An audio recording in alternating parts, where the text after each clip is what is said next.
You know, the hardest thing for anyone who cooks at home is, of course, trying to get the family fed midweek, particularly if you want it to be delicious and also healthy. I reckon the best place to start is with some beef, Australian beef of course, and the best beef I reckon would have to be straight out of Queensland. It's nature's fresh.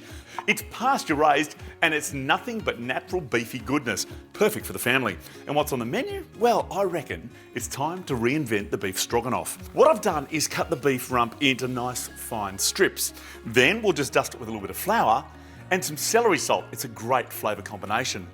Just set that aside while we get on to the pan work. So, onions, celery, garlic, in it goes with a little bit of extra virgin olive oil, and once it's softened, add some mushrooms.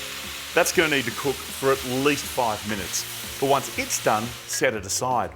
And this time, fry off the beef. That needs to brown as well. With a little bit more oil, pop the beef into the pan, and once it's browned, you can put your veggies back in, along with a generous splash of brandy and a little bit of cream. Don't go overboard. After all, we are trying to keep it healthy. Let it simmer out for a couple of minutes, and with a little bit of dill, dinner is served. Honestly, it's a brilliant flavour combination the whole family will adore. A reinvented beef stroganoff featuring Australia's best grass-fed beef all the way from Queensland. It's nature's fresh, and it's coming to a table near you.